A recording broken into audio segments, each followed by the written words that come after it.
White Rocket Entertainment, podcast number 929.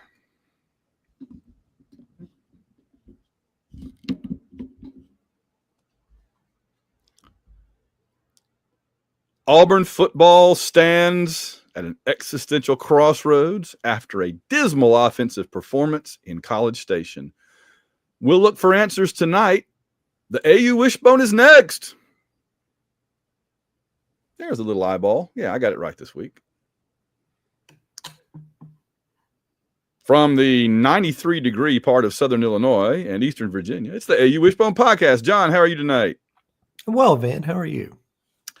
John, I think that once again, we see the wisdom of doing the show on Monday night and not Sunday night. Oh, amen. We needed time to reflect, to not be quite as probably emotional as we would have been yesterday. I think you summed it up really well last week when you said if we had gone to the Oklahoma game in person, we would have probably been arrested, which is fair, I think. And I don't know that see, here's the thing. A week ago, I'd have gone to jail for fighting Oklahoma fans. This week, I might have gone to jail for fighting our coaching staff. I might have jumped him in the parking lot. And, you know, they'd have taken a swing at me, but they'd have missed 13 times. They'd been 0 for 13 trying to connect with me. So I would have been safe starting to fight with them, honestly. I'm not planning to hold anything back tonight, John. I got a lot to say. I know you got a lot to say, but I'm hurting. I'm hurting. Am I not human? If you cut me, do I not bleed? Orange and blue. So as always, I have my emotional support tiger with me. That's good. He'll try to help me get through all this. He has no idea what's going on. We got a lot to talk about, and I'm afraid, I hate to hear it, but I'm afraid it has to start here. It's the Auburn Fun Meter, our weekly look at how not fun it's been lately to be an Auburn Tiger on a scale of 0 to 10. And I got to tell you, whatever number yours is going to be, I'm not going to be higher. I know that. I mean, we got the back-to-back tough road losses and Bruce retiring last week. I'm going to say I'm a 2. 1.5. Okay. Just to be a little different. Yeah, it's not good. It is not good at all. Yeah, and that's true because while we all have great hopes for Stephen Pearl and we have confidence that he will do well, we don't know that. And so the thing about Bruce was when football season turned bad, I don't know if you've been following the news, John, but it's turned bad a lot lately. When football season turned bad, we could at least say, well, we got Bruce, man. We got Bruce. Well, now we don't even have Bruce. Again, Stephen may be great, and that's fantastic, but we don't know. It was a great running joke this week where people were like, man, that's a lot of pressure on Stephen Pearl to already be carrying the entire emotional state of Auburn fandom. Wow. It's so true. It's so true. Oh, man. Yeah. This is true. So, where do you? We've got our show notes, we got our outline, but I want you to tell me where do we go? Where do we go from here? Where do we start? We're going to start big picture and talk about how we feel about the coaching staff right now, and then we're going to get into the Texas A&M game. And we're going to talk about some numbers, and then we're going to talk about the game itself. So let's start with a simple statement. Auburn fans are unhappy with Hugh Freeze right now. I am very, very, very unhappy. I think you're not the only one. I feel like the little guy in Office Space with the stapler. I don't have a stapler. I'll use Boris. I was told we would have a good passing game. I was. It's not red, but I got to stay. No, it's not. I was told we would have an offense. I'm going to burn the stadium down, John. Exactly. I feel like I keep getting put in the basement, in a closet, and I'm going to burn something down. I think this is important because I think you hit the nail on the head. Like, we expected to have a better offense. I think that is the fundamental thing underpinning the unhappiness, because you could say, like, we lost 2 games and the other team was favored. And they were on the road SEC games, and those are tough to win. Yeah, those are all true statements, but it's not the losses at all. It's how we lost. And if we had played effective, encouraging, fun offense and lost those games like 35-28, but our offense had 400 yards and looked like they knew what they were doing, I'd be like, hey, bring on Georgia. Let's go. And the way the defense is playing, we would have won them both. No, but Any kind of offense at all. Even if we lost, right? Even if we went 0-2, right. If the offense had played well, say we make a special teams mistake or some defensive back falls down and they get a touchdown and win the game, I would have been in a different place, or they cheated. I would have been in a different place than I am now, where the offense is not good. Because against Oklahoma, we didn't do great on offense, but there were a few moments where we showed signs of a heartbeat. We connected 2 or 3 long passes. We had a couple of good runs. There was virtually nothing in this game. And you can say, well, Texas A&M has a really good defense. Well, Notre Dame put like 45 on them or something like last time, right? Yeah. And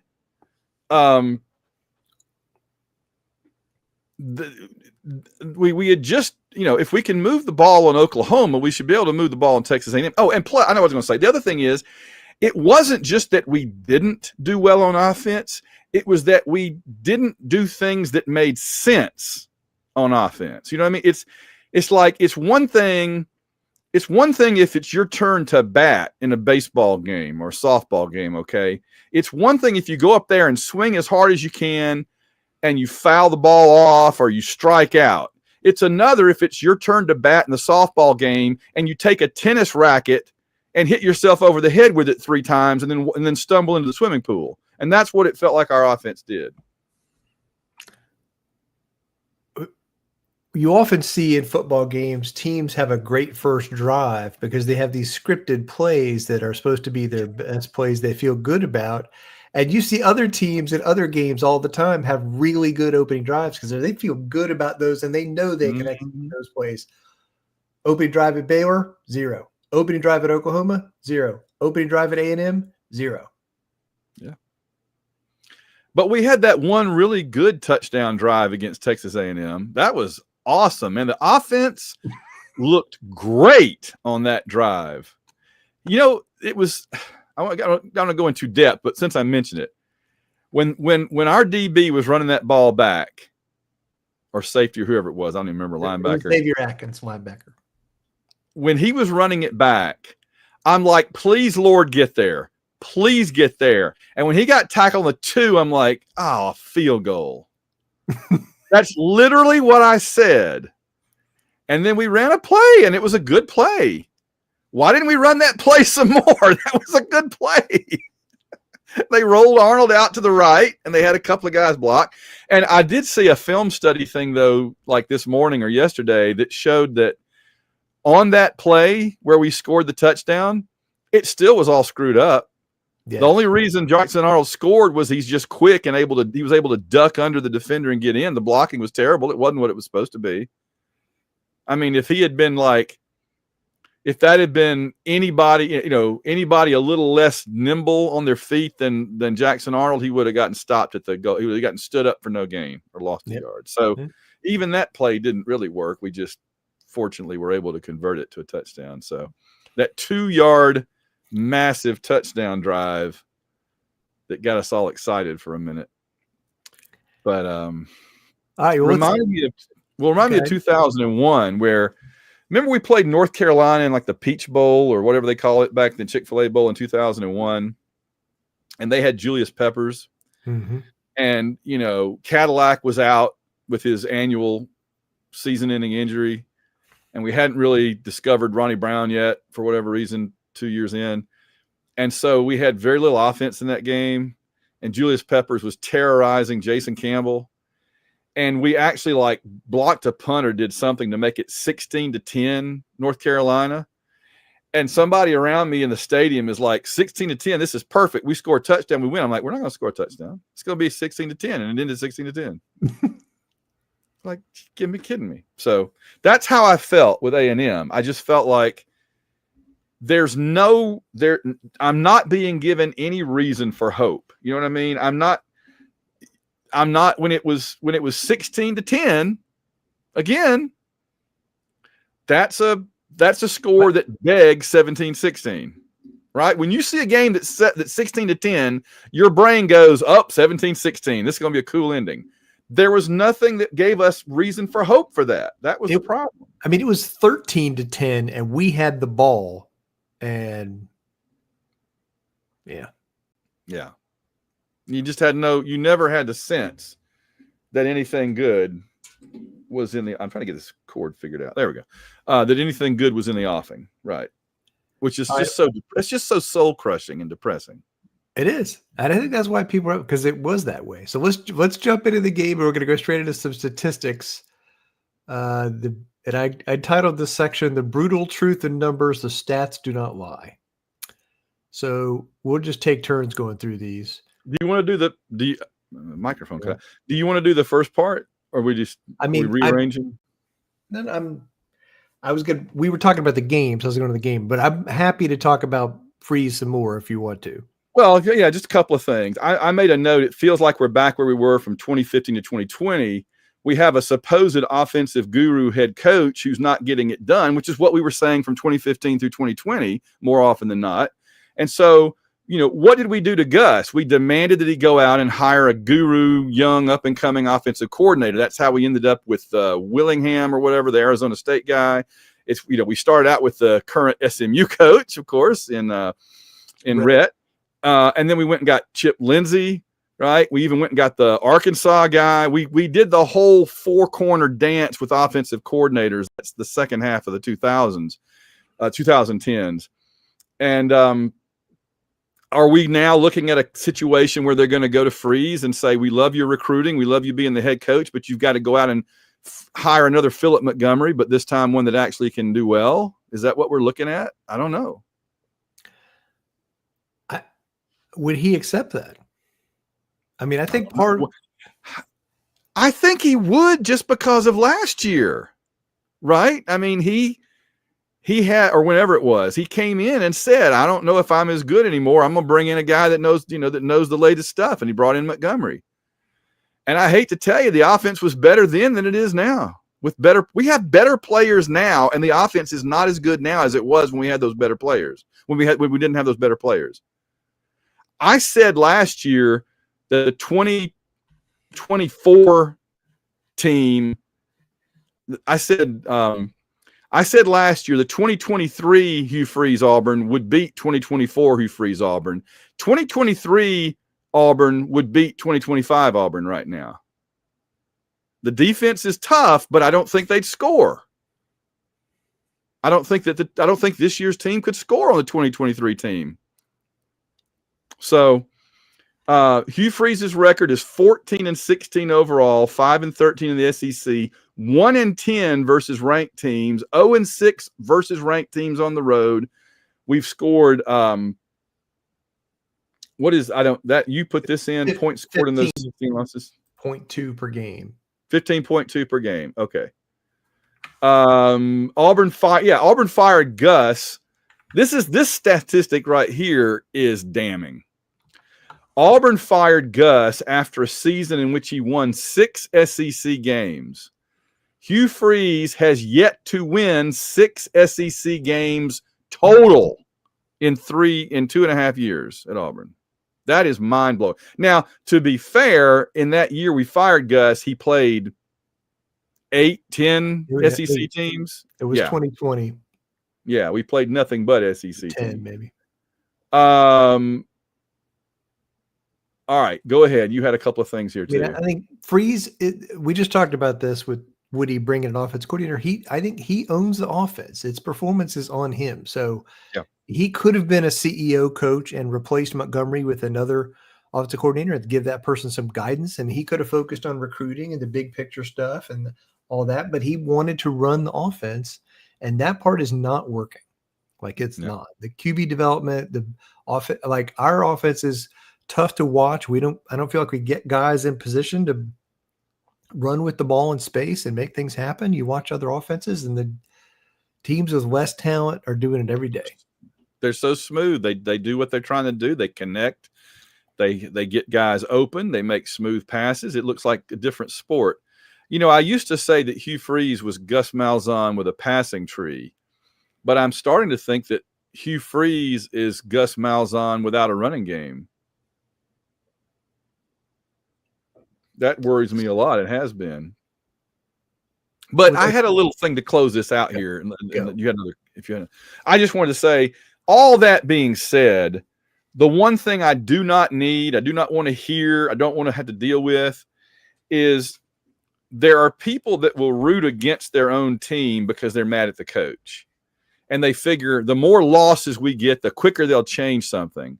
But I mean, all that does is just make you keep losing every year. You know, you're never going to be happy. There's always somebody that doesn't like the coach. There were people that didn't like Pat Dye. I know that young people find this hard to believe today because all they hear is the hagiography about Pat Dye. Oh, he's Saint Pat, you know, he was beloved. Well, guess what?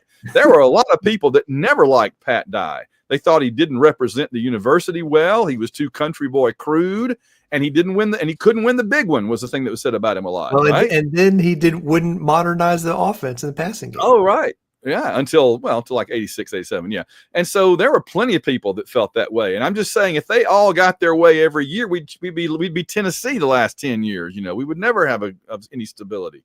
So I'm not going to ever wish ill on Auburn. I want to win every game, and I want what we're doing to succeed.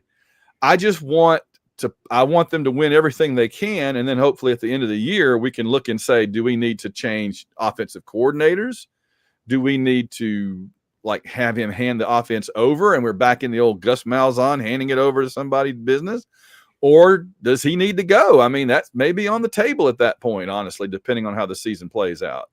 Now, it is fair to say the two highest ranked teams on our schedule on the road, we have now already played.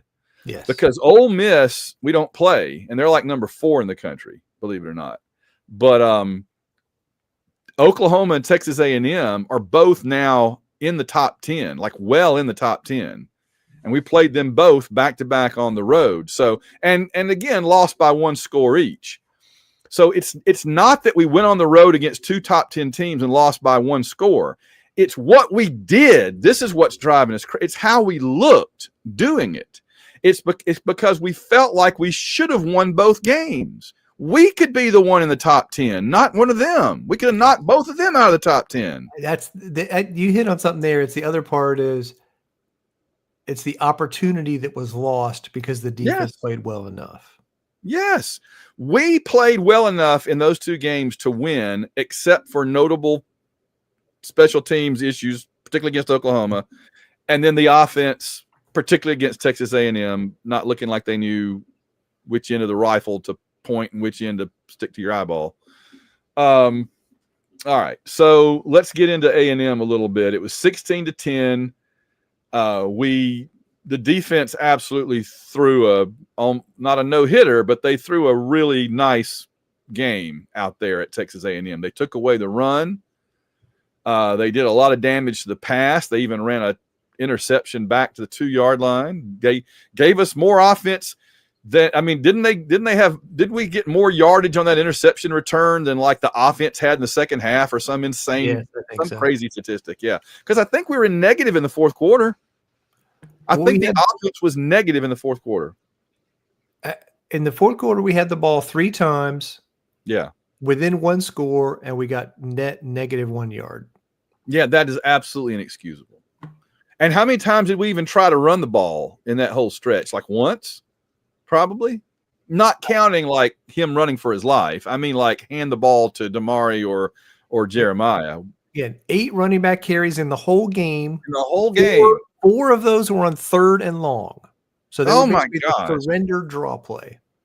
Austin, so 4 times. Austin had 2 carries in the whole game, and they were both on 3rd long. I'm like, just come run the toss sweep.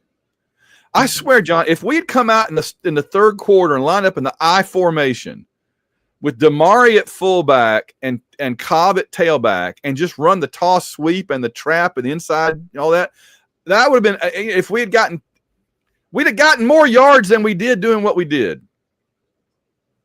I guarantee you we would have. 100%. If we didn't run the run plays that we have with those 2 guys, we'd have gotten more yards than we did. So imagine what this offense could do with Al Borges running the offense. Yeah. With those receivers. Remember what Aromashadu and Obamanu and Mix and Taylor and all of them? Oh. Jeez. Oh, it's just killing me. All right, we're going to go back to some statistics about the A&M game. Throw them at me. Boris, I'm going to hold tight on to Boris here while you, as my emotional support tiger, go ahead. Hurt me. I'm not trying to hurt you. I'm just trying to shed some light on what happened. Against Oklahoma, Auburn dropped back to pass 48 times. Against A&M, we dropped back to pass 47 times.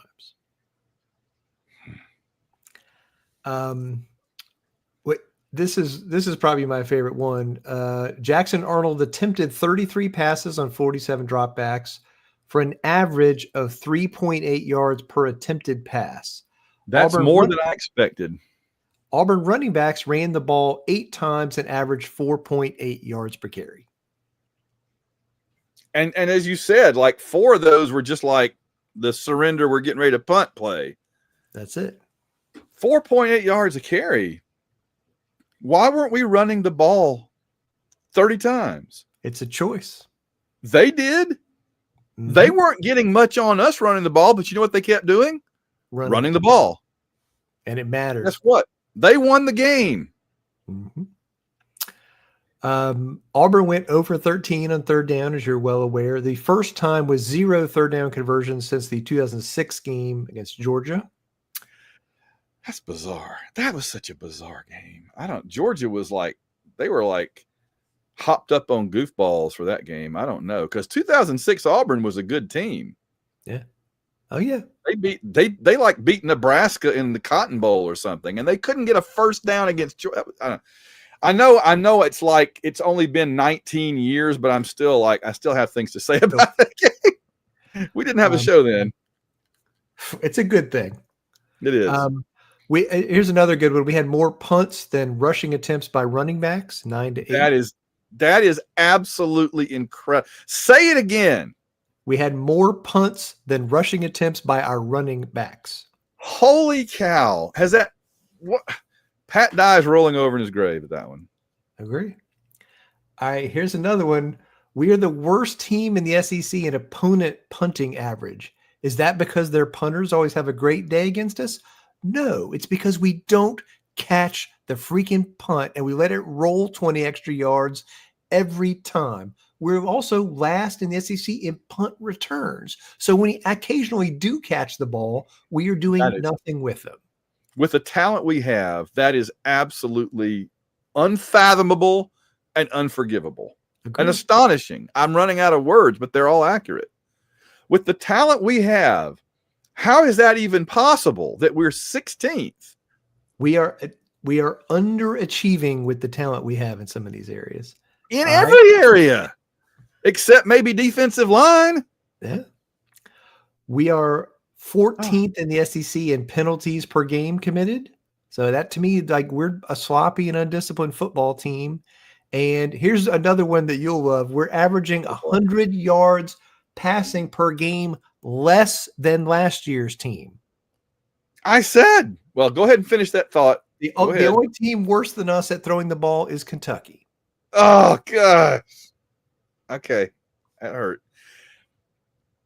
I said the 2023 Auburn team with Peyton Thorne would beat the 2024 team and this team. We are getting better talent every year and getting worse. Not on defense, on offense. Can I reinforce what you just said? Yeah. That I looked this up over the weekend, just trying to get my arms around things. The 2023 team, as you were describing, they averaged 25 points per game in SEC play. Yeah. We're currently averaging 13 and a half.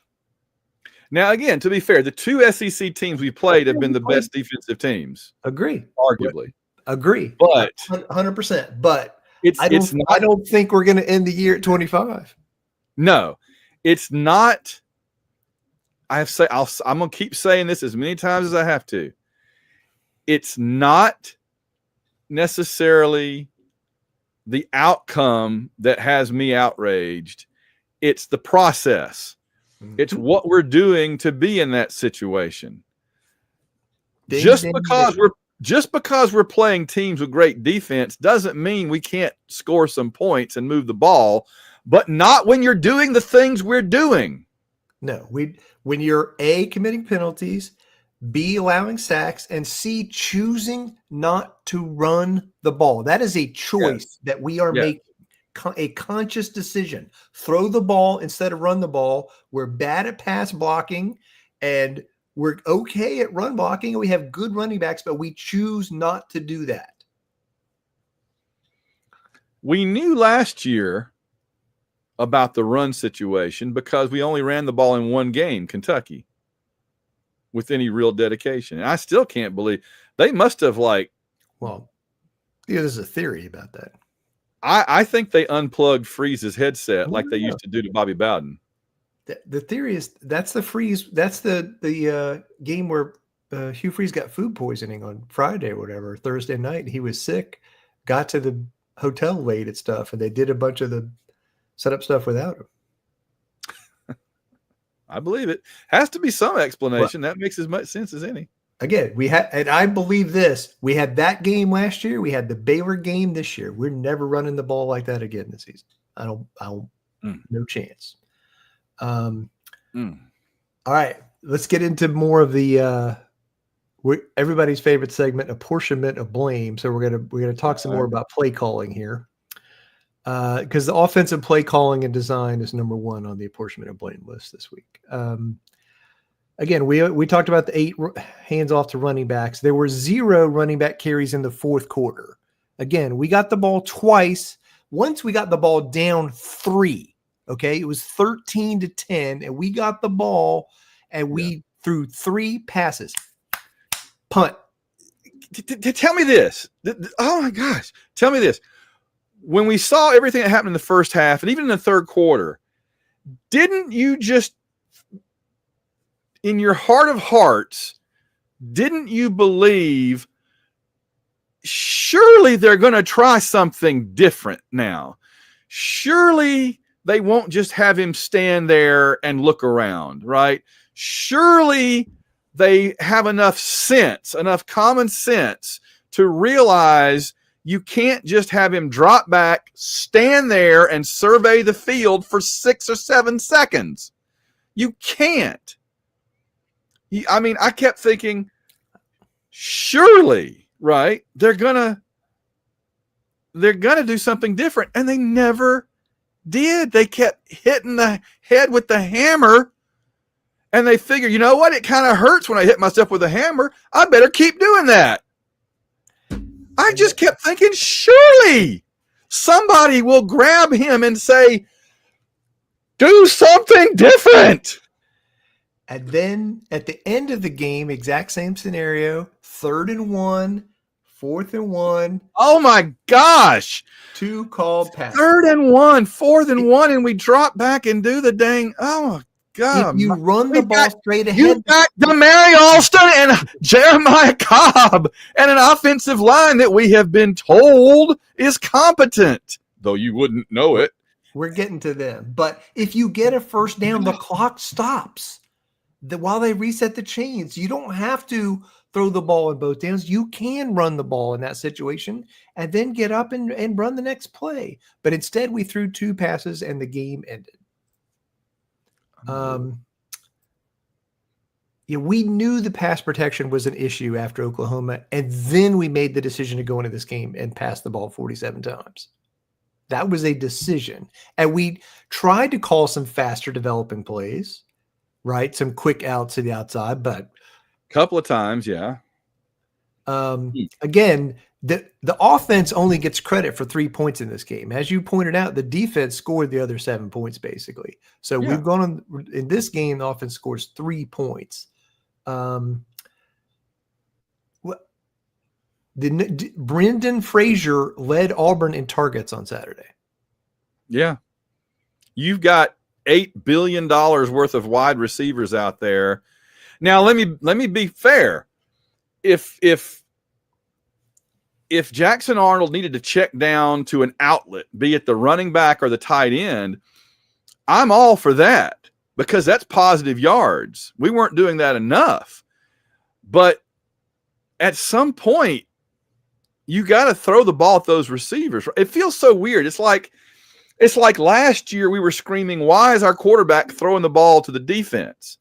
And so this year we've gone so far in the other direction that we're not willing to throw the ball if there's a defender in the same zip code. We're coming back to that. I have thoughts. It's like last year we had a respiratory illness. So this year we're just holding our breath for 10 weeks or 12 weeks and just see what happens. I do. I think defenses have kind of figured out this offense. I think they're waiting. They know Arnold wants to run up the middle, and they're waiting for him and ready for him. And I think they know how to line up to get us to decide to pass every time and not run the ball. That's the thing, though. That's what I'm saying is we're running an offense that is supposed to read what the defense does and let us take what we can get. But instead, we are running an offense where the defense can dictate to us what they want us to do, and they know how to stop it. The only time this offense works right now is when one of our players makes a spectacular individual play despite the defense. Yes. It shouldn't have to be that way. Again, like you said, you watch any other football game on Saturday and you see wide receivers running open, catching passes, getting 10, 20, 30, 40 yards. You see running backs breaking through the line and going for some distance. Why is it so hard for us? We play right because like, what are they doing? They're bringing enough guys up to the line to stop the run and to force Jackson Arnold to throw the ball almost every play. They're putting a spy on him, so if he tries to run up the middle, he doesn't get anywhere. And then they're doubling Cam Coleman. That's it.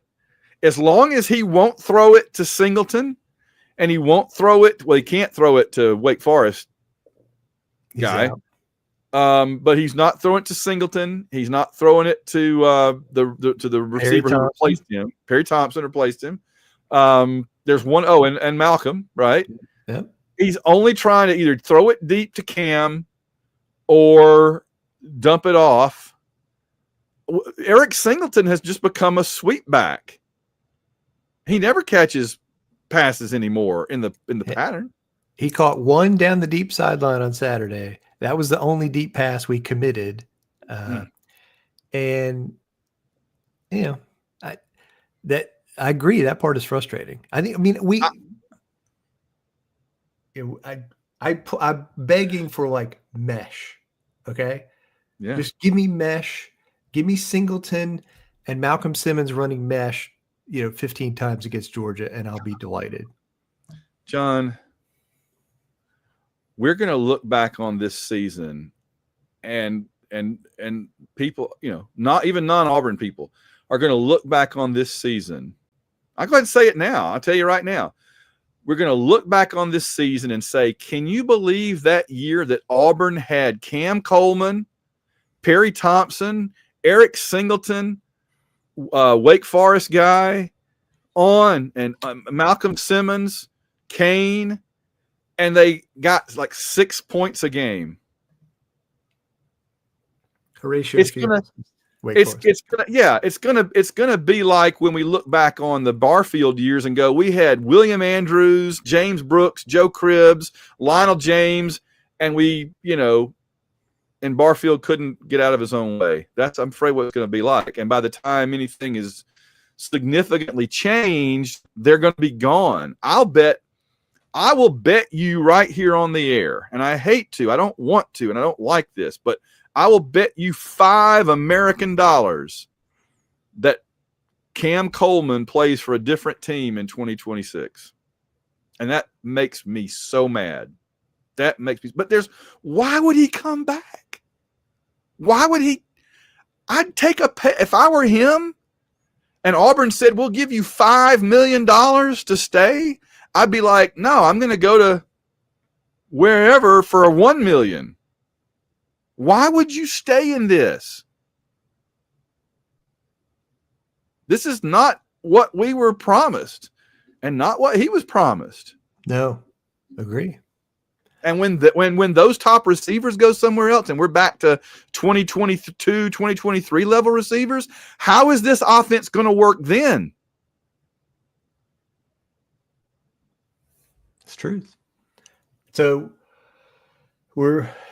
keep it rolled down the list on apportionment of blame. And the other piece of this puzzle is Jackson Arnold, as you mentioned. It's a rather long list, folks, if you hadn't figured that out yet. We're gonna pick up the pace here on this part, but Jackson Arnold is part of it. He is indecisive, and he's not turning the ball over, but some of that is luck. He's had a number of passes that could have been intercepted. But also, you can see the receivers getting frustrated with him. Multiple times in this game, multiple receivers are open. He doesn't throw the ball. He chooses not to throw the ball. And a couple times you can see Singleton kind of wave his hands like, he's like some 3-point shooter standing on the line wide open, and the point guard just takes it and chucks up a 3-pointer without looking at anybody else. So I put this in here like I want to throw this hypothesis at you, Van, and I want you to tell me what you think about it. What if Jackson Arnold is really scarred from his Oklahoma experience of no offensive line and no receivers last year, and he's really beaten up about that? And do you remember the storyline that we wished we hadn't heard about? When Hugh Freeze told the defense to take it easy on him for a while in practice. Yes. Remember that scenario? Yeah. That was all about building up Arnold's confidence. We need him to believe in himself. You have to be incredibly arrogant and confident to be a quarterback in college football at this level, like the irrational confidence. Okay. Like, I'm going to make this throw. I'm the best. I can make it. I can get the ball in there. My guy's going to go get it. And I think I'm worried that Arnold is in a place where he can't get out of his own head and he can't release the football sometimes. Like, he can't, it's not the yips, but it's, he's not confident unless they're like wide open, and he's so scared something bad's going to happen that he can't release it. And I think the pressure this year, the pass rush has made it worse. It has made it worse where the clock in his head is all messed up, and I think he can't let the ball go. So I'm just saying, like, if that continues, like, I'm ready to have a conversation about playing a different quarterback. Well, let me say this first, because I'm ready to go there, but a conversation. But I want to say this first. When Steve Spurrier was worried about his offensive line and he had quarterbacks out there that he needed to build up their confidence, you know what he did? He ran the draw play. Florida ran the draw more than any other running play. Yeah, that's right. Under Spurrier. He ran little quick dump off passes to the running back, Eric Rhett and whoever else out there in the flat. He ran little quick screens, tunnel screens or whatever. Spurrier is remembered for the bombs, but he set those up. He gave the quarterback enough time to do those by running plays before that took pressure off the quarterback. Yes. Florida quarterbacks were never sacked 10 times in a game because the ball was out of their hand. Yes. Danny Werfel Danny Werfel was not as talented as Jackson Arnold. He was not. But he got a Heisman Trophy because he could get the ball out of his hand. He could put the ball where it needed to be, and he wouldn't get sacked. He was accurate in ways that Arnold is not. That's true. All right. Next on the list is the offensive line, and this is where I need to admit that I was wrong. I said good things about this offensive line coming into the season. I said they'd be better. I said they'd be improved, and they are not. We had more false starts and more holding penalties, more sacks, more hit behind the line. And I want this isn't a man, those are tough places to play problem. Because go watch Alabama or Oregon Saturday night. Go watch those games. Their offensive lines aren't doing that. They're not having the false starts and the holding penalties and stuff. This is a loud environment. Yeah. This is a failure to execute on Auburn's part, on our offensive line's part. And I'm going to tell you what, they're getting run over and they're making the passing game fall apart, but we're continuing to call passing plays. So I understand that. That is absolutely flabbergasting to me. And then the special teams overall were fine on Saturday, but at one moment in the game when we were down, in the fourth quarter, one score, the defense forced him to punt, and we let the punt roll 15 yards when the offense was struggling, and that just made me want to throw something. So, well, now my philosophy is to do that every time, but that's because I'm trying to avoid the turnover. We need the return yards right now. They need a spark. I would take, again, give me the fair catch. Give me the one guy who can make the catch every time, like a center fielder, and just go in there, fair catch it. If we did that every time, I'd be happy. But we're not doing that. We're just getting out of the way and letting it roll. Yeah. That's right.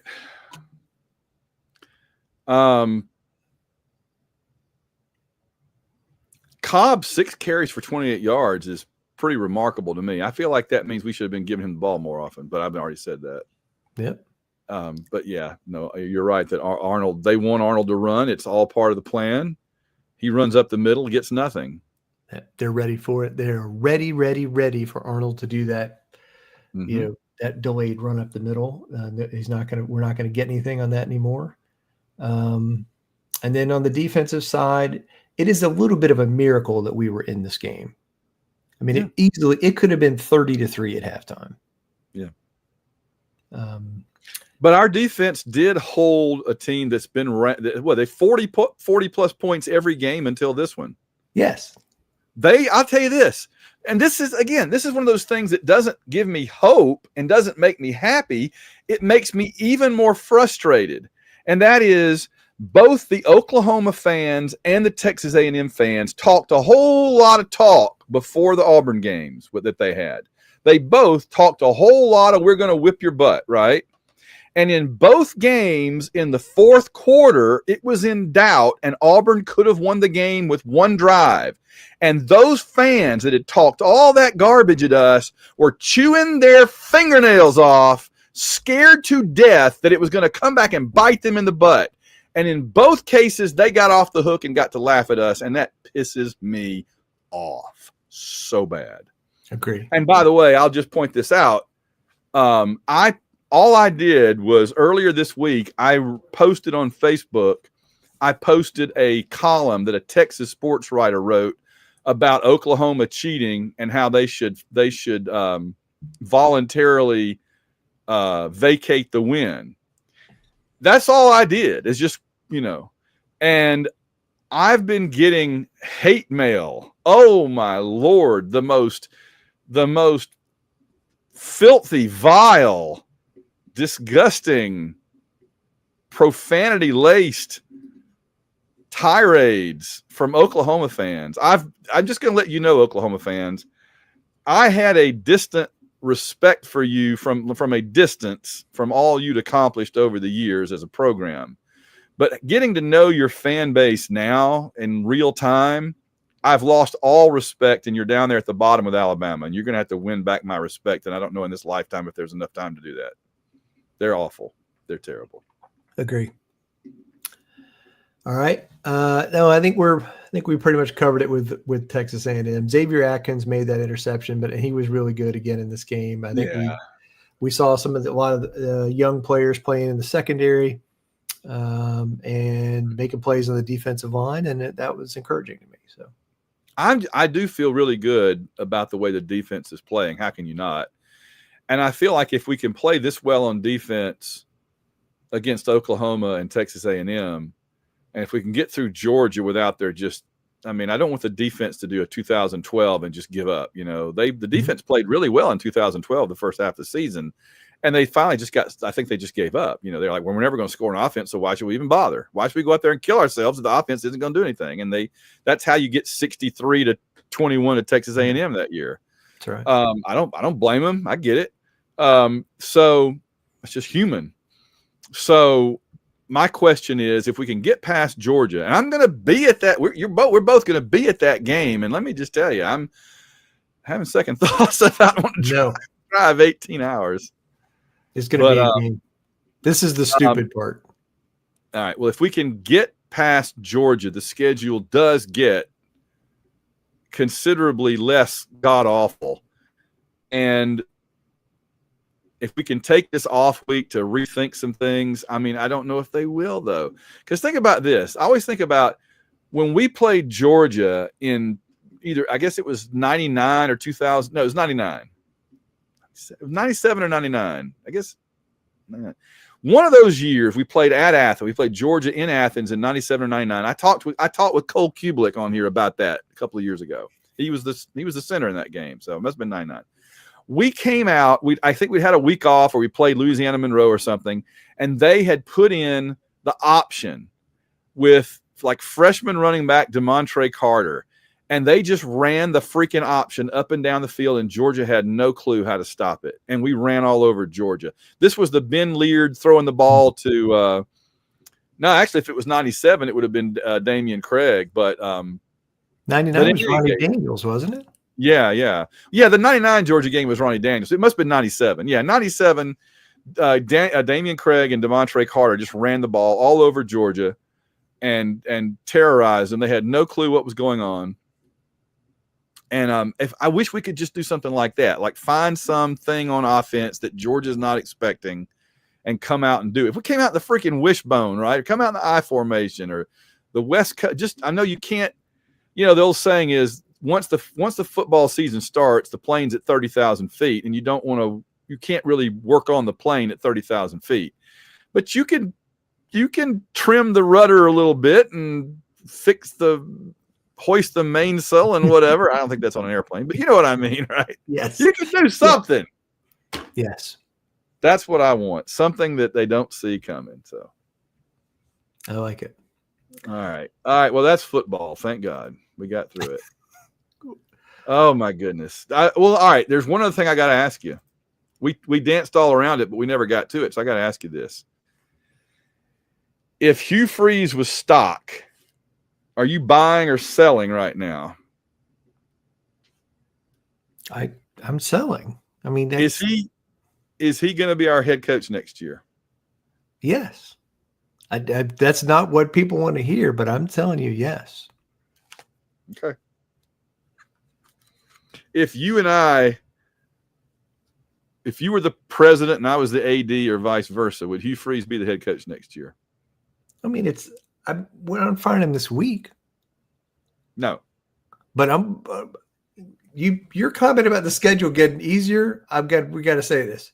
Missouri looks really good. I'm concerned about playing them the week after Georgia. Vanderbilt is awesome. That is a scary freaking game right now to me. Okay. I keep saying this. You know how I said Clemson was stealing what should have been our great years there, because where did they come from? That's what we should be doing, beating Alabama and playing that. I feel like Eli Drinkwitz is like what Gus should be doing. He should be Gus at Auburn, still having 2013 type seasons. How is that guy? He doesn't seem as formidable of a coach as Gus did. And yet he's got them playing so well, and I don't understand it. So, I mean, if we were suddenly bereft of a head coach, shall we say, I mean, I know that DJ Durkin is going to get a look, and he would be such an Auburn hire. That's the most Auburn thing in the world, is to hire the other coach, right? Keep going. But the Vanderbilt coach and the Missouri coach. Yeah. It's September 29th. We got Georgia in 2 weeks. I'll be very clear. We are not doing the trial of Hugh Freeze. That's what I was wondering. When are we doing that? When's it coming, John? When's it coming? We'll just wait for listener questions. The AU Wishbone listener base wants to know, when is the trial of you? You patented and have made a franchise out of that concept, and now everybody's waiting, including me. We're all waiting to see when you're ready to pop open the briefcase, counselor, and bring it out. We have been very negative. I think there's a real chance that we beat Georgia in 2 weeks. I really do. That's insane to say it, but it is the truth. I'm driving 9 hours down to Auburn, and I'm walking into that stadium with a 100% certitude that we were going to lose the game. Okay. If we win it, and it is entirely possible, if we win it, nobody will be more excited and thrilled more than me. Maybe the same, but not more, okay? But I just refuse to let them break my heart again this year. Okay. You're armoring yourself. I am. That's what I do. In the Shooty Hoops news, what's going on? Our freshman point guard, our freshman 4-star point guard, second best player in the state, broke his foot. Simon Walker. Yeah. Colliding with Horatio Fields. No. Injured. He's have surgery, be out for a while. So not happy about that. But again, we have a lot of guys, so he might have gotten redshirted anyhow. So yeah.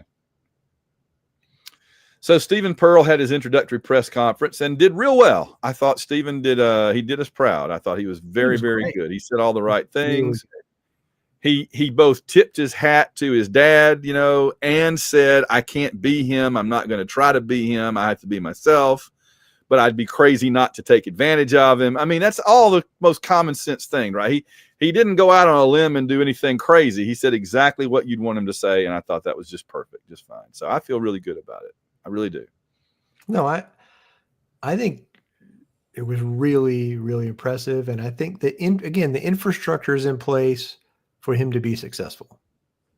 Honestly, that was one of the first times I've ever heard him string a couple of sentences together. He just has always been very quiet, very reserved in the background. Let his dad do his dad was very good at doing all the talking, so he let him. But it seemed like when he got the opportunity to step up and now he's the voice, it seemed like he wasn't shy or anything. It was just he had been respectful to his dad, and now he felt like he was taking control, and I like that. Yeah. I mean, he's young, but you can say, well, he's young. He's the youngest SEC coach. But on the other hand, he's been an assistant coach on this team for 11 years. No, I mean, people pointed this out, like his career path and his time as an assistant is basically the same as the guy that took over Duke for Krzyzewski. Yeah, exactly. If his name wasn't Pearl, people would be like, oh yeah, it makes perfect sense to hire that guy. Yeah, that's the only knock, is that he happens to be related. But no, I mean, and in fact, I even said last week, right? I've said over and over, if his dad hadn't done what he did for Auburn in the first place, and Stephen Pearl was now becoming a head coach, Auburn couldn't get him. That's right. He would be going somewhere better than Auburn, better than where we were 10 years ago. But where Bruce has us now, we are a program that can get him. That's big. It is big. I mean, he could have gone off and been worked his way up to he could have probably gotten hired at a mid-major 3 or 4 years ago, and by now he could be at a major. He could have gone off and done his own thing, but he wanted to stay and coach with his dad. And I mean, Cohen talked about this. He said, as soon as he was hired, Bruce Pearl came to him and said, I'm not going to coach that much longer. You got to start thinking about transition planning. Mm-hmm. Well, at least Steven's first head coaching job is at a blue blood.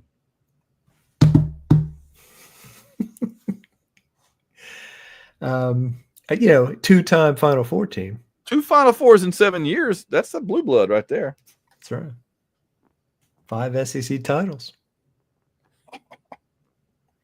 Or it's like some kind of. I want to talk about the impact on the players for just a minute. Again, we didn't talk about this last week, but this was the one kind of negative thing to the way the whole thing was executed is the decision was made and the players at a point where the players basically they're eligible to go in the transfer portal, but basically if they do, they won't be eligible. It'd be tough for them to get into a school somewhere because it's September 29th and most schools are in the semester system and you can't enroll at this point. And if they did, they wouldn't be eligible to play. It may be this year and maybe certainly not this semester. And the games, the season starts in a couple of weeks. So in that sense, it's kind of a fait accompli for the players and it's not a good thing. And then on the other side, it did set up Steven to have a good roster and not have to build a roster from nothing. So I don't love, the players can transfer. I think it would be tough for them to get eligible if they did so, but I think they're all can. The reporting has been very clear on this. Every player has been at practice. Nobody has missed any practice. So it's not anybody like, oh, I'm out of here immediately or anything. So in that sense, I think, I don't think anybody's going to leave, but it is always possible. Well, I can't blame Bruce for doing it the way he did. We could find fault in it that it was kind of engineered and manufactured the way it was to be the most useful for Steven. Yes. But as an Auburn basketball fan, my response to that is good. I'm not going to lie. Good. I agree, but I also think I don't believe it was a completely engineered thing. I think Bruce was genuinely torn and a week ago, 2 weeks ago, was still making the decision and was still thinking about coaching this team. So I think that part is, we were willing to give Bruce all the time he needed to make the decision, and eventually he did, and here we are. All right. What do we got coming up in relation to that? So a week from today, October 6th, 5th, it'll be the chicken finger episode, the second annual chicken finger episode, where Van and I once again eat food on the air and then make predictions about the SEC and Auburn basketball for this season. I'm looking forward to it. We had a really fun time last year with the chicken finger episode and whoever predicted. And so next week in this space, you will hear some predictions from us about Auburn and about SEC from basketball. The chicken fingers. Let's be honest. We are but the gateway, the conduit for the chicken finger. Yes. I love it, John. So yeah, we came up with the barbecue show a decade ago, and John says, "What if we did a chicken finger show for basketball?" No, a listener suggested it. I didn't come up with that idea. All right. A listener came up with that idea, and it is brilliant. I'm really in. Yeah. I will. Thank goodness we've got a Raising Cane, so I just run up and get some and be all set. Wish their French fries were better. All right. What's the latest on our college football pick'em? Because there have been some just been doing spectacularly well there, like 40-2 or some ridiculous thing. So what's the deal? It was a little coming back to earth, but there's a thing I could do in the pick'em where I could sort by week. So I'm going to start with that every week now. Auburn football's Elvis, not to be confused with Auburn Elvis. Auburn Elvis. They got 8 this week. He got the most of anybody. Several people got 7, and then a big group of us got 6, including Van and I both got 6 correct this week. All right. So we're right next to each other there. But in the overall total points, it's Auburn Blue is in first place. with 53. He's 53-7. Dang. And then right behind him is a group of 4 or 5, including Auburn football's Elvis, Someone Knows, Daniel Knows, Cato the Barner, and WDE Richie. So those guys are all 52-8. And then there's a big group kind of at 51 and 50. So I'm at 48-12. So we got a long way to go. Again, some great names in here. I want to point out a couple more. Vote of Confidence is one. Why Can't We Have Nice Things is another. What a Fool Believes is another one. Dulcet Tones of Philip Marshall. That's my favorite for this week, maybe. That's a great one. Oh, that's so good. What was the one I wanted to? Yeah, that's great. I was just noticing I had my big pick of the week. I had Alabama over Georgia, and it says only 13% of people picked Alabama to win. But what do I always say, John? You got to show me. I live close to Missouri now. You got to show me. I said, I will not pick. If one team has exhibited continual dominance of a series, I will not pick the other team until they prove to me they can win it. And Georgia's still got that monkey on their back, although it's an elephant. It looks like a giant rat. I had Mississippi State. This was my real out. I took a few chances this week. I said, I think Alabama's going to beat Georgia, and it paid off. But I took Mississippi State over Tennessee, and I dang near got that one too. You should have gotten that one. Oh, that was so close. I was like, man, I'm racking it up. My real miss this week was I had LSU over Ole Miss, and in hindsight, that was stupid. But I felt like they were 4th in the country, and they were playing well, and now Ole Miss is 4th in the country. They swapped basically. So in fact, 64% had LSU. You know, it's funny. Vanderbilt was 99-1 over Utah State, and Utah State hadn't played them a game there for a while. They were ahead. They were ahead. 92% had South Carolina over Kentucky, which is pretty funny considering what Vanderbilt did to South Carolina just a couple of weeks ago. So, and Missouri was 100% to 0, the only 100% to 0. So, all right. Well, that was fun. Let's see. Where are we then? The book update. We're still waiting on Bob. Bob, please contact us. We got a book for you. We got to thank the patrons. I keep pointing out, John, over and over, I keep pointing out, we are one of the only podcasts and now YouTube shows about Auburn football or anything else really that does not have any ads.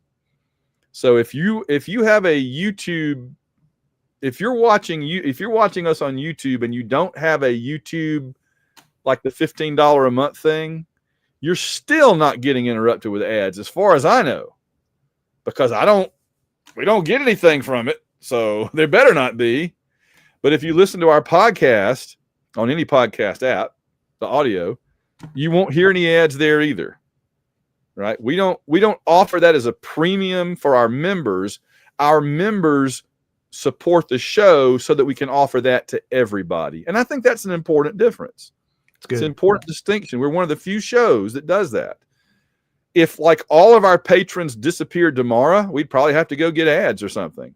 But as long as the patrons are willing to support the show, we offer it to everybody ad-free, and we don't bring in any ad revenue. So here are the folks that are doing their part to keep that thing going and going and going, and we appreciate them. That includes the great, the fabulous, the fantabulous Samuel Salvatore. Tonight's forecast, a freeze is coming. With Stephen Pearl White Snow.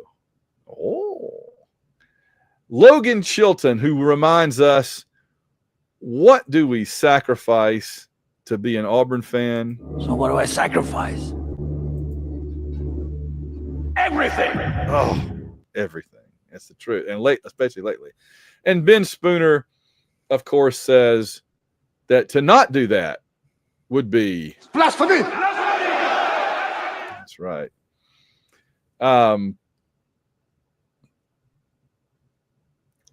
Carl Von Drunker, Chris and Clinton Stewart. Belichick has lost his man card. Earl Ricks, Phil Amthor. This is what I was saying in the fourth quarter of the Texas A&M game when Jackson Arnold dropped back on 4th and 1 to survey the field, John. No!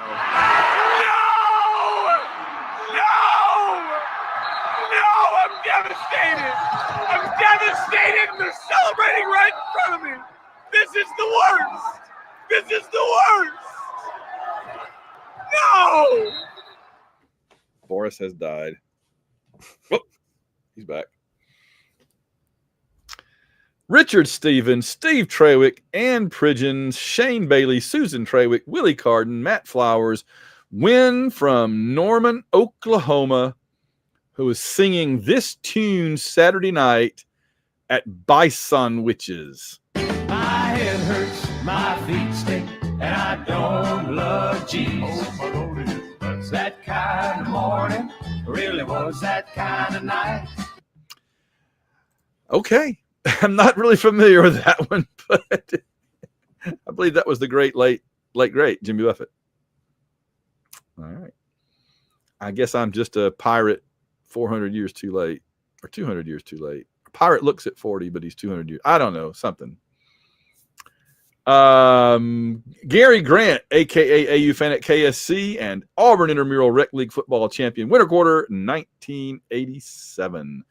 William Morgan, Bradley Blackman, Trombone Tiger, Eric Morgan, Michael Kirshner, help, amen to that, David W.D. Sammons Esquire, Harry Zager, G Money, Chris Thrash, Rich Reimer, Steve Harlan, Wes Atkinson, freeze warning, offense approaching absolute zero. I'm afraid that my condition has left me cold to your pleas of mercy. How nice for you. A few more patrons, then back to the authorities. Catherine England, no one fights like Gaston. War Eagle always. Jacob and Robin Fleming. Mickey B. We've got the Frosty! Yeah, I'm afraid we're going to be hearing this sound at the end of this season, and it really does not make me happy. Oh, no, I'm wrong. Theodore Gary, Winston Body, defending fantasy F1 drivers and manufacturers champion Lane Milton. We do not have a fantasy Formula One update this week because there was no race on Sunday, but I believe they're going to be in my old stomping grounds of Singapore this coming Sunday.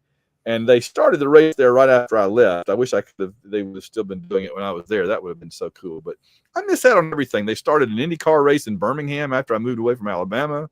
Started a Formula One race in Singapore when I moved away from there. Dang, I miss everything. They also got a Universal Studios theme park in Singapore right after I moved away from there. Brandon Smith, Daniel Odom, Rhodesian Mudflap, H-Town Danny, WDE Richie, Week 2 2025 football champion. All right, that's worth celebrating. Chris Hilton, Ben Bloodworth. Of course, our football players don't wear glasses. It's a contact sport. John, let me ask you this. I got this. This is the sort of the coach's mini hoodie, thin hoodie. And I wanted something orange because I got all blue stuff, right? And I like this, but it is kind of orange. Should I get a blue one or a white one to go along with this for the fall? I would consider the white ones. I think they look good, and I think you got a lot of blue stuff, right? You're covered in the blue department. I have a lot of blue stuff. I always say I've got a lot of orange and blue stuff, and I got black stuff for when Auburn loses. That's what I do. All right, I may get me a white one. Get my allowance this week. Algo Rhythm and Blues, Rusty Owens, In-Home Hugh, Luther and Kelly Ottaway, a Russian acrobat. Oh no, John. Don't make me. A Russian acrobat who always says yes to danger, works without a yet. I'm surprised we never heard Black Widow's father use that line. It's pretty good. In Thunderbolts or Black Widow. He's the best part of both those movies. By the way, I've been watching Marvel Zombies, the animated thing on Disney Plus, and he's a main character. He's one of the main characters in it, so he's very entertaining. That David Harbour character, the Russian, Red Guardian or something. Mm-hmm. Todd loves telling Bama fans that Freeze now has more championships during his tenure than Saban did because that's a pretty bold statement. But you know what I mean? It's factual. It is. You know what? When I did the fun meter this week, I meant to say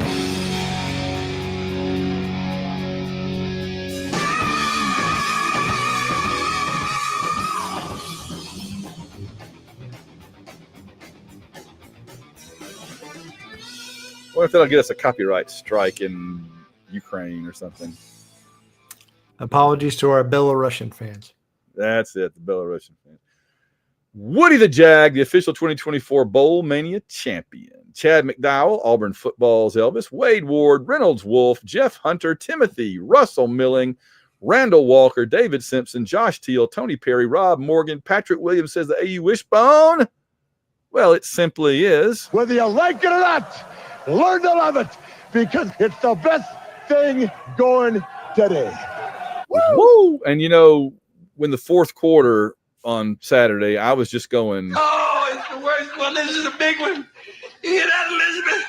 I'm coming to join you, honey. and I got Aunt Esther with me. Oh, no. Construction Tiger, Papa Todd, Cato the Barner, Stephen Houston, Kevin Mahan, Blake Heron, Sarah Hines, Sasquatch, the reigning basketball bracket champion. You know, John, I just learned today that Sasquatch is also the 6-time man.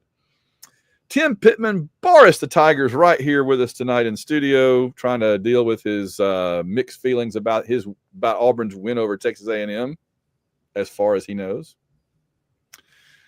That was the eye of the tiger. Charles Mooney, Hugh Freeze's offense and pie are both irrational and never ending. Well, they ended pretty quick in the fourth quarter, I'll say that.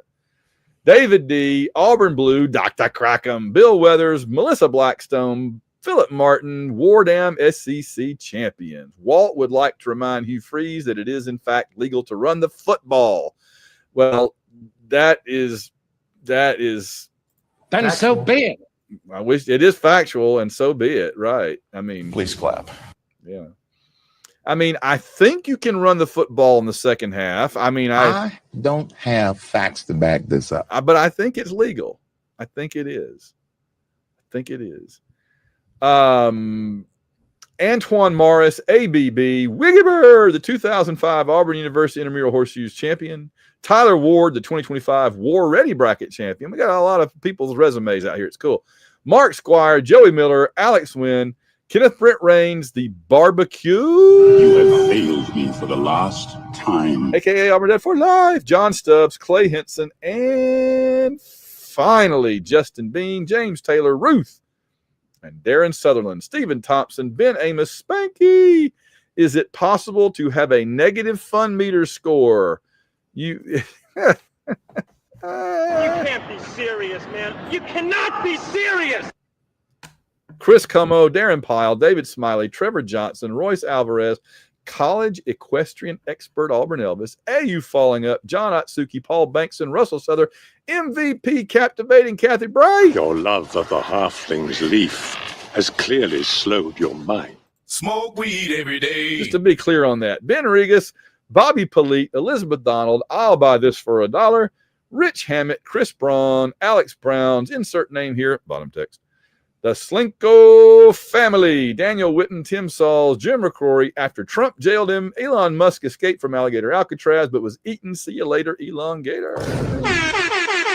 New York Tiger, Steve Bailey, CT Tiger, Jim Myers, Trey Jackson, David Garner, Peter Wang, Willie Moe, and Chris, plus our one-time and our great anonymous donors. We thank you all. www.auwishbone.com. That's where you go.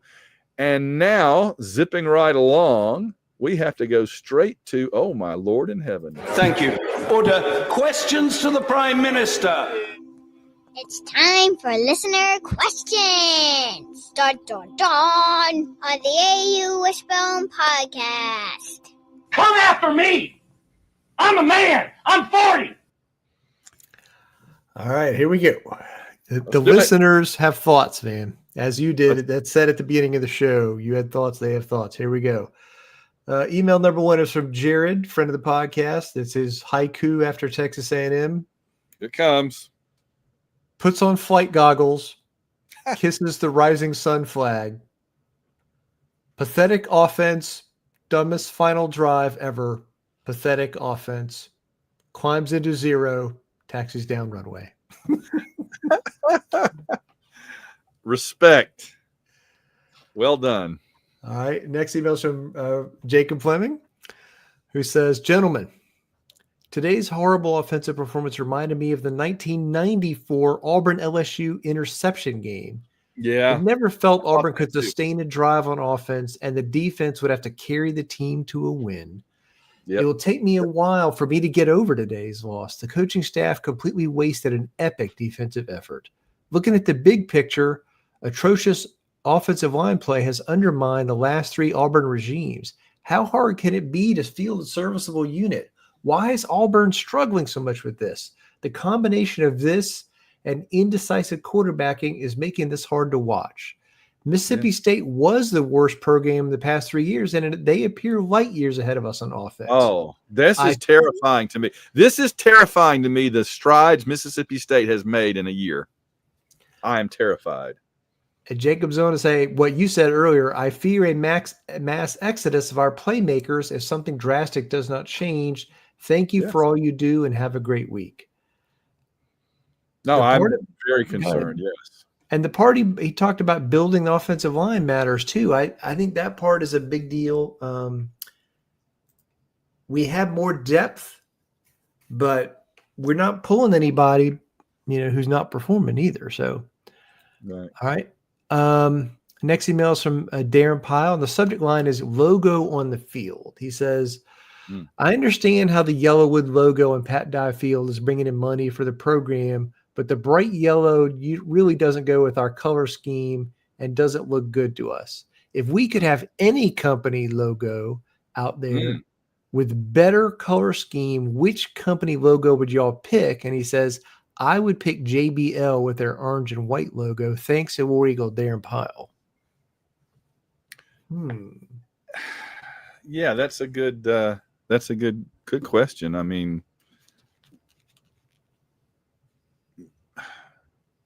that sounds fun to me. I don't know. I'd have to do some research of what color schemes that are had.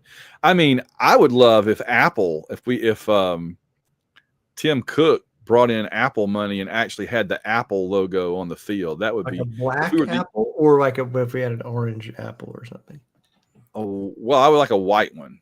White apple. Okay. All right. The white apple logo next to maybe split it in half, have the yellow wood and the white apple. We'd be the only program in the country with the Apple logo on the field. That would just be so cool. Because you'd think it would be like Stanford or Cal or something, but if it was Auburn, that would be so cool. But that's just me, noted Apple fan. I've thought of some other companies, but all the ones I can think of have like red and blue in their logos. I'm like, yeah. Oh well, we'll think about it. If you have if you are a listener and you have a logo suggestion, let us know. All right. And next email is from Rusty Owens, who says another Sunday email in the subject line. He says, I tweeted yesterday that I don't have the strength to send another email, and you could just read the last 2 again. However, I have 2 stats to share and a comment. This is the first time in program history that we've started 0-2 in 3 straight years. Oh my gosh. Also, I can't remember when we had so few rushing attempts, especially against such a poor run defending team, and we were told run offense was our strength. I had a fear last year that Hugh would not adapt and play to our strengths. I was pleasantly surprised against Baylor. All it took the last 2 games to see that Hugh is back to his old tricks. He says, I will end with this. I have struggled in the past to remember when I started listening to you guys. I don't think it was 2012, but rather 2013. Unfortunately, I'm beginning to wonder if 2025 is going to look more like 2012 than we could ever have imagined.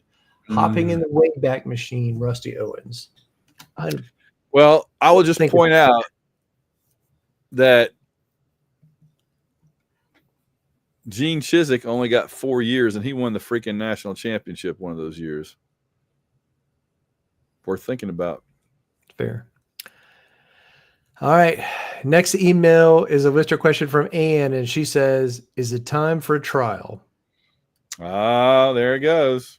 There it is. There they are. Yep. SJVS World Tour says, "Was Texas A&M the worst imitation of an offense we have seen at Auburn?"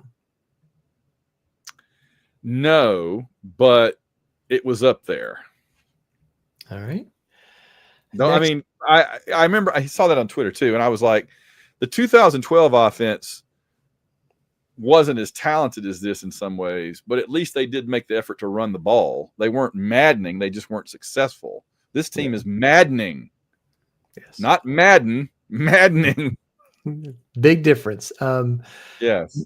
Next email is from Kevin Lawrence, who's the subject line is "Enjoying the books."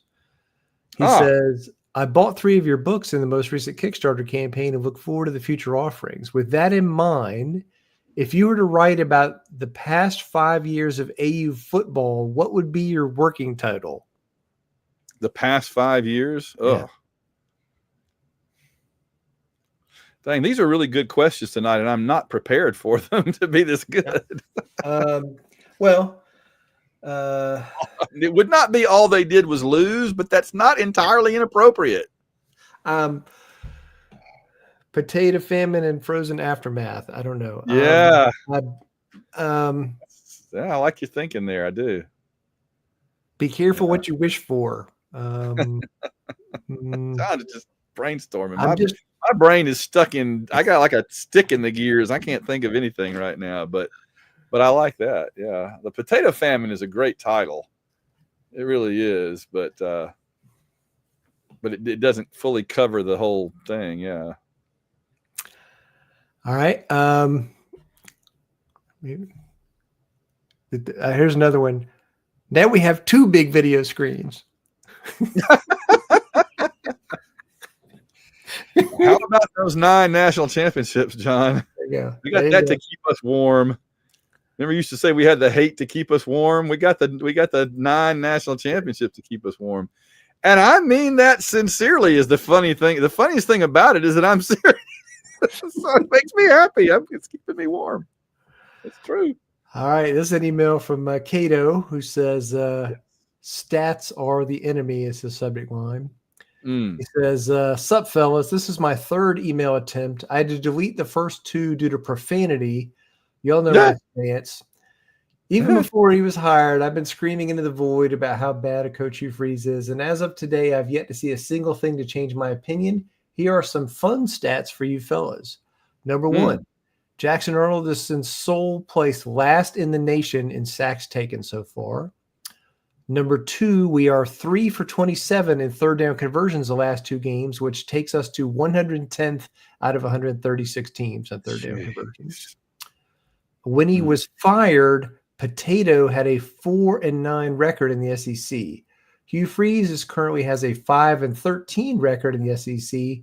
That's a 30.8 winning percentage for Harsin against a 27.7 winning percentage for Hugh. He says Brian Harsin went 2-8 against ranked teams, taking down number 17 Ole Miss and number 17 Arkansas and number 10 Ole Miss. Hugh Freeze is 1-11 with his lone win being Texas A&M last year. In 4 overtimes. That's it. He says Auburn came up with 1 total yard of offense and 4 drives in the 4th quarter last night. One of those drives was a 2-yard TD run from Arnold, meaning we had -1 yard of offense on the other 3 drives. Just to rub some salt in the wound from our rivals, since a backwards lateral counts as rushing yards and not passing yards, one of Alabama's offensive linemen on Saturday had as many rushing yards as Jackson Arnold and had more rushing yards than Damari Alston. On that note, I fully don't understand the game plan where Auburn running backs didn't have a single touch in the 1st quarter. No. He says, just for the fun of it, I'll end my email with a listing of top 5 Hugh Freeze wins against teams with a winning record. Number 1 is 8-5 Texas A&M from last year. Number 2 is 3-2 Baylor from this year. Number 3 is 6-5 Samford from 2023. And number 4 is just kidding. There are no 4-5 since he's only beaten 3 teams with a winning record. Thanks, Cato the hater. Wow. That's a pretty strong indictment right there. I just go ahead. I got to. Yeah, that's a pretty bold statement. But you know what? I mean? It's factual. There you go. Friend of the podcast, Samuel Salvatore, says, hello, guys, in War Eagle. He says, so we go from a turnover machine last season to a sack machine this year. This is year 3. Do you think Durkin as an interim could bring back life to the offense? I don't think he could bring life to the offense. I am curious what he would do if let's just randomly say that he somehow took over the team.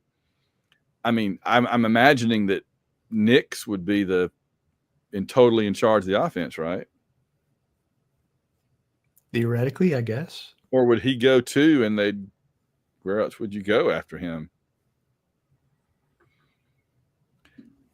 Well, let me ask you this. If everything stayed the same, but Freeze decided to bring in a kind of an offensive coordinator like Montgomery or like Gus kept bringing in, is there anybody that jumps out at you that would be a really good fit that could be under him and could kind of like run the offense and get it moving again? There are lots of good young offensive coordinators, but would he want to work with them and give them control? I mean, if he had to, because he knows what the deal is. Yeah. So I had a great time watching that UVA Florida State game Friday night. Yeah. That was an incredibly fun game. That game blew my mind how good Virginia's offense was. Yes. And I'm like, our talent has got to be triple what they've got, and they're rolling up and down the field on Florida State. Ding, ding. I'll trade the whole package right now. All the players, all the coaches, our offense for theirs will be, we'll win 90% of our games with this defense and that offense. Like, their offense is good. And I'm going to tell you what, Chandler Morris is accurate. They ran that stupid wheel route to the running back, and he hit him in stride going into the end zone. And I was like, wow, we're not calling that play. And there's a reason. And it's because I don't think our quarterback can make that throw.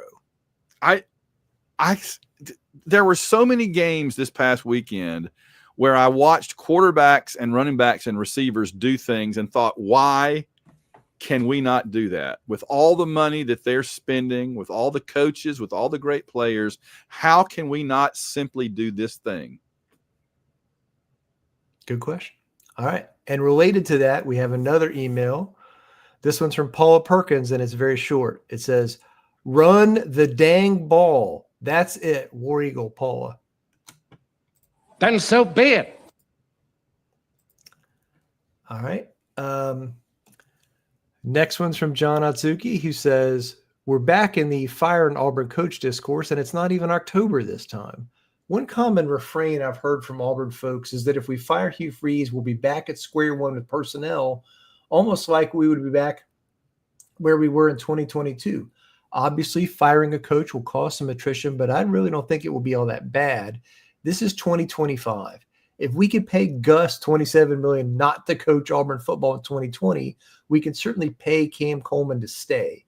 Even earlier in the NIL area, we kept Tank and Bo from Gus to Potato, and we kept Jarquez from Potato to this disappointment. We are Auburn. We can pay these kids to stay here. Further, in a world where we hire a head coach from a school that knows how to win this year, they could simply bring their best players to augment the skill we have to keep. It's not a fantasy to say we can expect more than the trash on display week after week immediately. I don't think we're back to square one without Hugh. I think with the right hire, we can be competitive immediately. War Eagle John. Yeah, no, that's true. All right. I'm on board. You will recall the 2016 Texas A&M game was the game where I said I am now willing to part ways with Gus Malzahn. Yeah. I wasn't calling for his head or anything, but I said I will no longer defend him, fervently on here or online or whatever. And, we had a couple more decent seasons after that, but that was when I was ready. I was done, and I'm at that point now. I get it. All right. This is from next one's from Eric Mahan. The subject line is the definition of insanity. He says, Van and John, after the Oklahoma loss, I started to write an email to y'all about Hugh's record in one-score games, but then the Bruce Pearl news broke and I never hit send. Unfortunately, we had another one-score loss this weekend, so the statistics got even worse. Hugh is now 2-8 in one-score games, with the only wins coming in the away Cal game that they handed us and the Texas A&M game last year that we won because they dropped a wide open pass. In my opinion, that stat alone should get him fired, but wait, there's more. After struggling on offense versus Texas A&M, I couldn't stop thinking about how it seemed so hard for us to score more than 21 points. When they were up 13-3 and about to score before the interception, the game felt over because we rarely score more than 21 against a good team. That led me to look into just how often we've scored more than 21 points against Power 4 opponents under Freeze. Freeze has done this only 7 times in 21 games, most of those coming against lesser teams like Kentucky, Arkansas, and Vandy pre-Pavia. Against teams that finish ranked, we've scored only 21 points once in 9 tries, that one time being the Bama game that we lost 27-24. To put this in perspective, in 2020, when I and many others were ready to move on from Gus, we beat Tennessee, Ole Miss, and LSU, scoring 30-plus points in all of those games. Freeze has proven time and again that offense doesn't work against good teams. It doesn't work on the road, and it doesn't work when the game is on the line. So why do we think it's going to change with him leading the team? Thanks, Eric. You can say Freeze made his reputation by those 2 games against Alabama where they threw all over the field for a bunch of yards. You know what happened in the 2014 Iron Bowl against Alabama? Gus Malzahn's quarterback threw for like 500 yards in Tuscaloosa all over Alabama. So,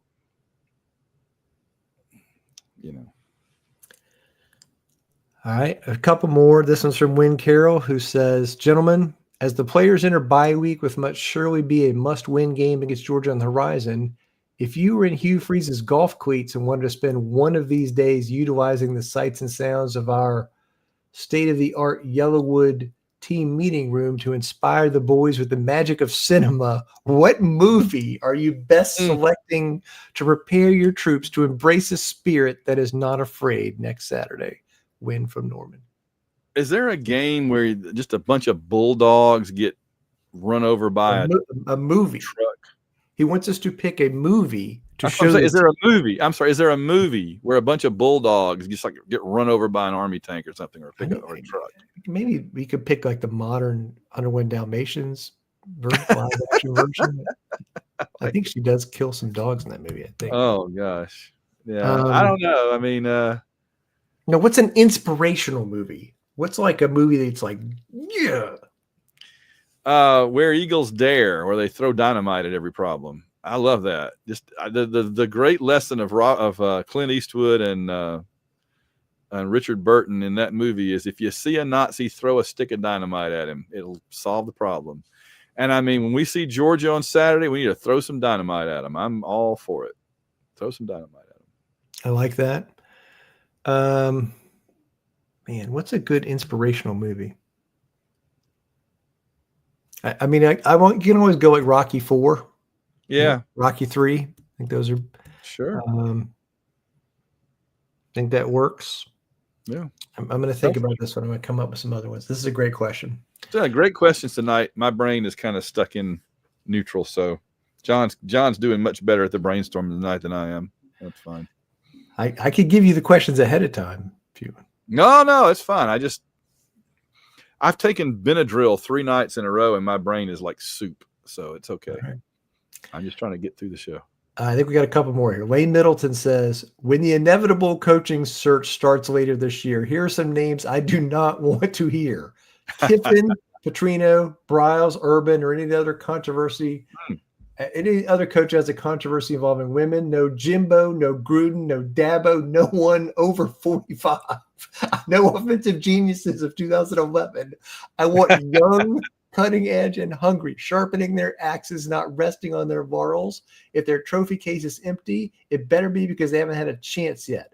I firmly agreed with John day one when they hired Freeze. I felt like he was a bit sketchy and not a good in-game coach. When he has managed to stay clean for 2.5 years, he definitely hasn't won a single game by out-coaching the other guy on the sideline.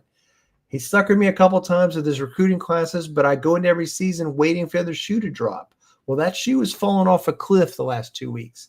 It's telling how we could have won both games after playing like trash. It's like he finds 22 studs and then throws them out in the field and hopes for the best. Thanks, Lane. I thought that was funny. That was. All right, 2 more. Bill Miner says, as much as these games have been rough and far from ideal, I've been impressed with our defensive play with zero offensive help the last 2 weeks. It seems like the frequent rerun of admiring the defensive play and coaching while planning for the inept offense. Of the defensive coordinators over the years at Auburn, where would you rank Durkin on the list? We've had several good ones that we seemingly like more than the head coach and the OC, so I'd be curious to hear your thoughts. This is a good question. I mean, he's impressed me this year. Yeah, he's done a good job. He's up there with the best of Steel, right? He's no Ted Roof.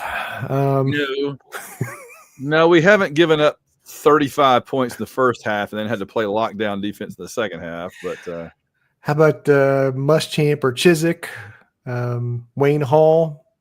They all had their moments. That's true. They all went on to, well, not Hall, but the others all went on to not have the greatest head coaching careers, depending on how you look at it. Chiswick was a great defensive coordinator. Hall was a great defensive coordinator in his day. Brother Oliver, great defensive coordinator for us for a year or two. Yeah, they've all, I mean, that the Iowa State guy in 2015 or whenever, or 2012? No, that was not good. That 2012 was the Georgia guy, Van Gorder. Ooh, okay, he's the worst. On paper, it sounded great. It didn't work. So, I mean, I think he's not in the, Kevin Steele, Wayne Hall tier yet for me. Yeah. But he's rapidly moving up the ranks. He's heading that way, yeah. All right, last listener email. Trey Jackson, the subject line is, what happens next? He said, hey, guys, I thought about a few different things that we could say about what happened in Saturday's loss. I waited until today to write them. This is Monday, thinking that some distance could offer some perspective. But honestly, I still want to fire Freeze out of a cannon as much as I did Saturday night.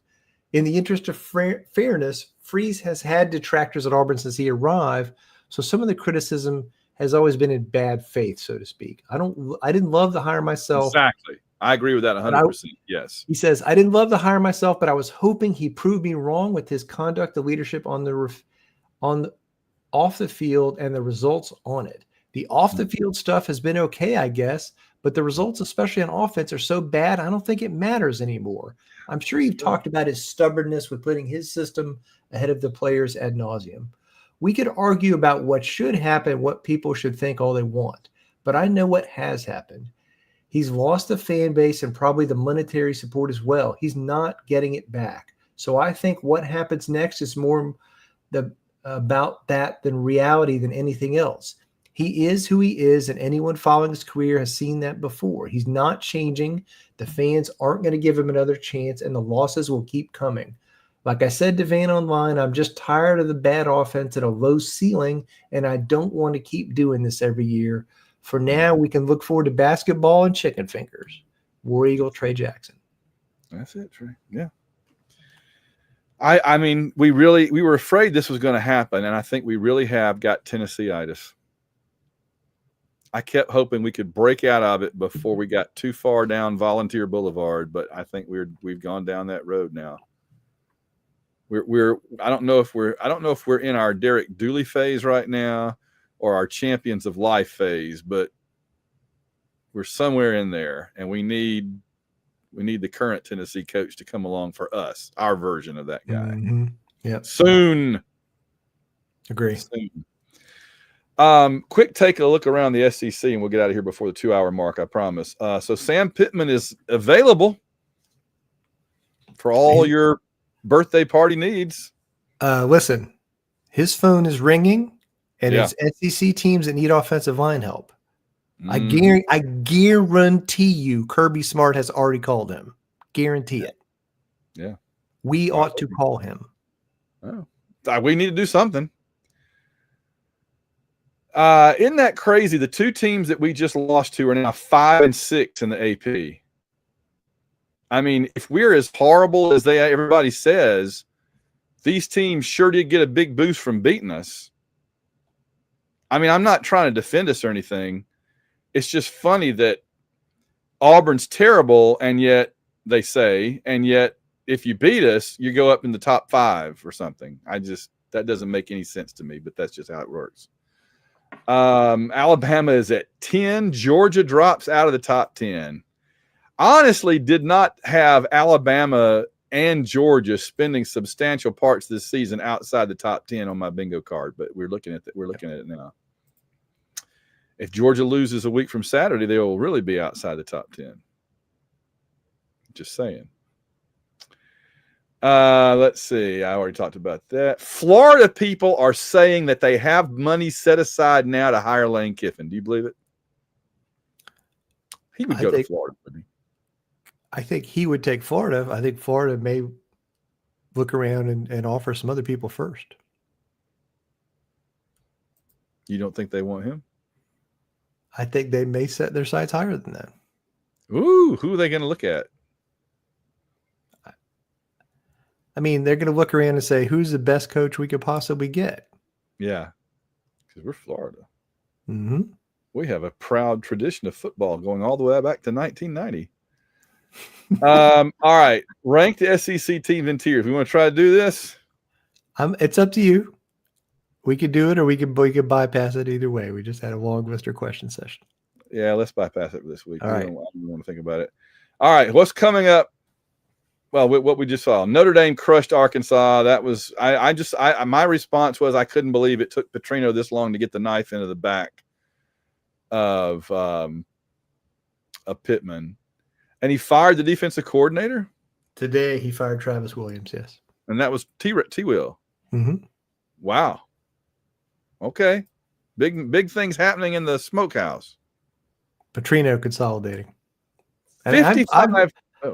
I love Travis Williams, but their defense has been terrible this year. 55-35. How does Vanderbilt let Utah State score 35? I mean, it was 14-0 Utah State, and then Vanderbilt jumped back on them big, and then they let Utah State score some at the end. Okay. Ole Miss. Did you see the LSU touchdown, their first touchdown? That was fun. But Ole Miss pretty much put the hammer down on them, and Kiffin looked really excited. And again, second-string quarterback doing that, Ole Miss. They are looking like Division II last year, and they turned him in. Ole Miss looking like playoffs. Yeah, they are. They're the highest ranked. Ole Miss is the highest ranked team in the SEC right now. Tennessee 41, Mississippi State 34 in overtime. Oh, I thought Mississippi State was going to get that done. I put my chips in on them. Missouri crushed UMass. I'm not going to play the little song. Alabama just continues to own Georgia. Was it SEC Shorts that did the paternity test? You are the father. You are their daddy. You are Georgia's daddy. It's in their heads. It's a real thing. They own Georgia in a way that is kind of shocking. I'm not picking Georgia in this game again until Georgia shows me they can win it, and they haven't done it yet. I'm going to say, brace yourself. I'm going to say a nice thing about Alabama here. They really learned something from their loss to Florida State, took the off week, kind of reinvented themselves. They came out in this game and looked completely different. That quarterback looked really sharp. He was attacking. He was decisive with the ball. Yes. And yes. they rolled up and down the field on Georgia. Now, I'm going to say this. Georgia ran for about 230 yards in that game. So you just file that in your back pocket. But Alabama really owns them. First Georgia home loss since 2019. First Georgia home loss in a night game since 2009. That's insane. I thought you were going to go all the way back to us beating them in 2005. You know, it wasn't that long before they lost this. Yeah, wow, that's crazy. I couldn't believe that Kirby Smart's been at Georgia now like 10 or 11 years. That just doesn't seem possible to me. But we had our chances to beat him in the early days, and we didn't. And we didn't do it. But I just can't. You've gone off the screen completely now. I don't even see you anymore. There he is. Oh, now he's gone the other way. I know where you went. South Carolina crushed Kentucky, the same, which a transitive score of like Vanderbilt 80, Kentucky 0, I think is how that comes out. I'm just disappointed because they benched our former quarterback. Kentucky has. We may not get to play him. Yeah. All my interest is gone now. All right, coming up Saturday, I'm going to get us on out of here. Kentucky at Georgia. So Georgia has a chance to get some little happiness back in their lives before they come down to Jordan-Hare. We'll see. Vanderbilt at Alabama. I tell you what, this is the big letdown spot after the biggest win of this. This is exactly what happened last year, where Alabama was coming off that win over Georgia, and they were all talking about national title and we're so great, and they went to Nashville and got punked. And Vanderbilt is better than last year. They are good, and this is going to be a real football game. I have a ticket to the Auburn Georgia game, and I have 3 tickets to the Auburn Vanderbilt game. And I'm just wondering why I'm going to be driving all over the southeastern United States in the weeks to come. I'm going to, you know me, I'm going to cheer for them. I'm going to yell. I'm going to be there for them. But to yourself, no injury. That's it. And then let's see, Texas at Florida, which sounds like fun on paper, but will probably be kind of a dud. It'll be interesting to watch. I mean, Florida has a good defense at least. So, yeah. Kent State at Oklahoma. Well, at least it's not Oklahoma at Kent State, or I would have words. I hope Kent State beats the living snot out of them. No chance. Mississippi State at Texas A&M. That's the most intriguing game of the weekend for me right there. This is maybe a little letdown spot for A&M. Mississippi State's good. I think it's going to be Mississippi State's a little frisky. So we're off and Tennessee's off, it looks like. Mm-hmm. But also Ole Miss and LSU are off. So South Carolina's off. There's a bunch of teams off. There's a bunch of teams off. What is your non-conference game to watch? Again, there's a couple other games that are kind of blah, but I picked Miami at Florida State. That's a 7:30 ABC game on Saturday night. It's kind of marred by that FSU loss last week, but I think it's going to be fun. I think Miami's going to go into Tallahassee and mess them up. Yeah, I think so. This coming weekend is Archon, the St. Louis Sci-Fi Con, so I'll be there. It's weird. This is like the first Archon in ever that Auburn wasn't either playing Tennessee or Georgia when I'm doing Archon. So I'm excited that I can check in on some games, check on some scores, but not have to be worried. You know what I mean? Not have to be fretting. Because you remember 2 years ago when we were beating Georgia early, I was like actually running around the entire convention center going, ah, ah. And then at the end I was going, ah, ah, ah. So it'll be fun. Should be fun. All right. It's been a long show. We had a lot to get through. I feel like we've been fair. We've been harsh, but we've been fair. We're calling it like we see it right now. It's not fun, but here's an important thing I want you and everybody else to hear, okay? It's a bye week for Auburn. You deserve a bye week, you, the listener to this podcast. Take advantage of it. Get away. Get outside. Maybe a pumpkin patch. Maybe a hike in the woods, whatever. Maybe a fantasy science fiction convention in St. Louis. I don't know. But get away and get outside and enjoy it. In 2 weeks, I can't say this, John, but for right now, you and me. I mean, to just say that we're some dogs, honestly. And we're going to go out and have some fun this weekend, watch some football, be a little stress-free, and we will reconvene in a week's time. But for now, our time is up. We thank you for yours. War Eagle, John. Where you go, man?